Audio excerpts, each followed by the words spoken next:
bienvenue dans le 22e épisode de l'œuvre du vendredi. Aujourd'hui, nous allons parler d'une œuvre extrêmement célèbre de Katsushika Hokusai qui est La Grande Vague. Cette grande vague que tout le monde connaît sans vraiment la connaître puisqu'il y a derrière énormément d'informations qui nous aident à comprendre toute la complexité de ce travail. Cette estampe fait partie d'une série de 46 estampes représentant le mont Fuji qui s'appelle les 36 vues du mont Fuji, étrangement puisqu'il y en a en tout 46.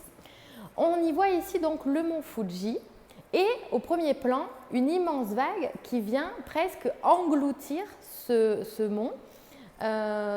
Toutes les vues du mont Fuji sont des points de vue différents sur le volcan qui est la majorité du temps en arrière-plan et qui est le décor en fait à une vie qui se passe autour. Hokusai va voyager autour de ce mont, prendre des croquis, faire des croquis des personnages, des personnes qui vivent aux alentours et des paysages afin de représenter le Japon vu avec toujours ce point récurrent qui est le mont Fuji. J'ai envie de vous donner une citation d'Hokusai qui va vous expliquer là où il en est au niveau de ses recherches artistiques lorsqu'il peint cette estampe. Il a alors 70 ans, un peu plus de 70 ans, puisque nous sommes entre 1931 et 1934 et qu'Hokusai est né en 1760. Il dit « Depuis l'âge de 6 ans, j'ai pris l'habitude de dessiner ma vie. À partir de 50 ans, j'ai commencé à produire une quantité notable d'œuvres d'art, mais rien de ce que j'ai fait avant mes 70 ans ne méritait l'attention. À 73 ans, j'ai commencé à comprendre les structures des oiseaux et des bêtes, des insectes et des poissons, et la façon dont les plantes poussent. Si je poursuis mes efforts, je les comprendrai sûrement mieux à l'âge où j'aurai 80 ans. Pour qu'à 90 ans, je pénètre leur nature essentielle. À 100 ans, j'espère avoir une compréhension divine de ces éléments pour atteindre à 110 ans le stade auquel chaque point et chaque trait que je peindrai seront vivants. » Il parle ici de la foi, de la spiritualité, c'est un artiste bouddhiste, et pour lui, la représentation des éléments est une preuve de foi. Il essaye de retranscrire la nature divine des paysages, de toutes choses vivantes à travers ses œuvres. Puisque nous parlons de spiritualité, il faut dire aussi que le mont Fuji, à l'époque où Hokusai peint ses estampes, fait l'objet d'un culte populaire. On lui prête une âme et donc il serait le siège de l'immortalité et des dieux l'habiteraient, les kami. Juste quelques mots sur le contexte historique.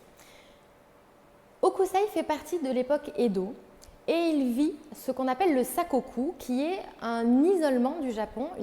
Le pays est complètement refermé sur lui-même, il n'y a pas d'échange avec les autres pays et c'est mis en place par les shoguns qui sont des guerriers qui dirigent alors le pays. Il y a à cette époque-là un développement d'une bourgeoisie qui est très friande d'estampes. On développe alors des estampes sur des thèmes légers qui sont par exemple le théâtre kabuki ou les maisons closes ou des scènes de vie tout simplement. Et ces œuvres qui sont vendues peu cher sont très prisées à l'époque. On les achète, on les échange, on s'en fait des cadeaux. C'est un peu l'équivalent d'une carte postale.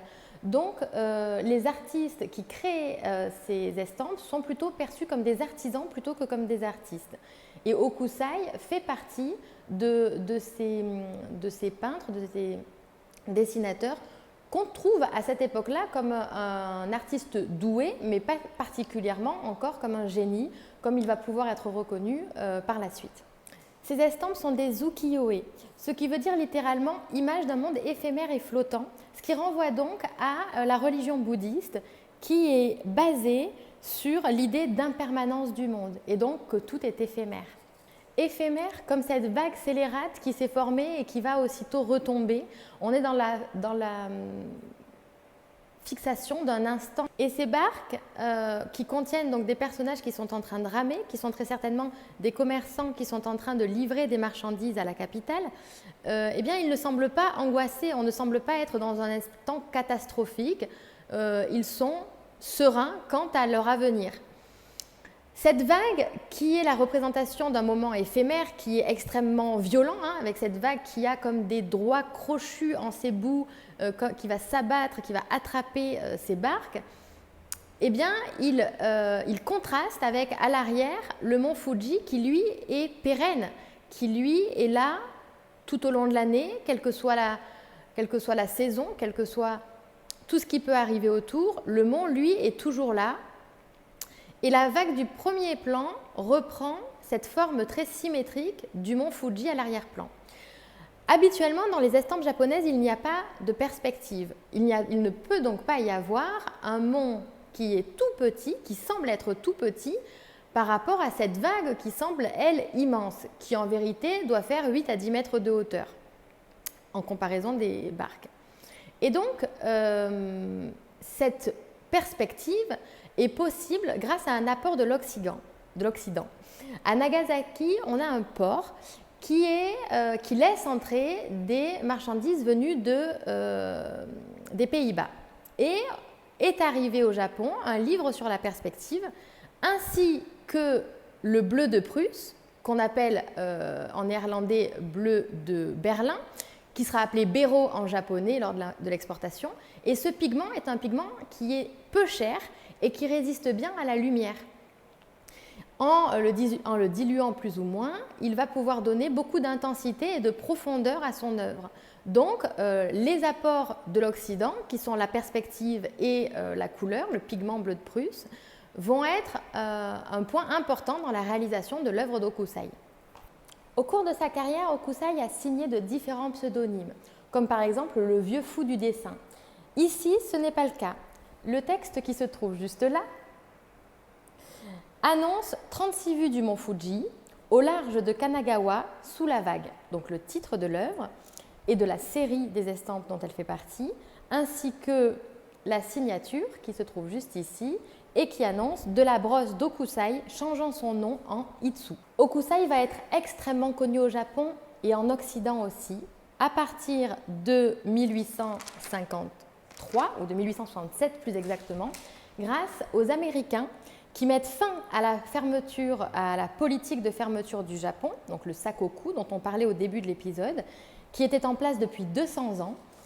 En 1853, donc, les Américains mettent fin au sakoku et 14 ans plus tard, en 1867, le Japon participe pour la première fois à l'exposition universelle qui a lieu cette année-là à Paris.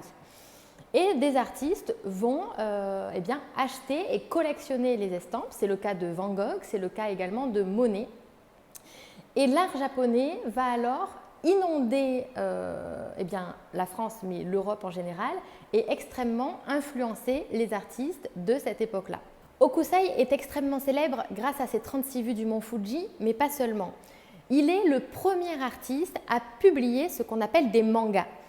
Les mangas, à cette époque-là, sont des recueils de croquis, de dessins dérisoires, de petites choses que l'on va croquer dans un carnet. Et donc, c'est un recueil d'images.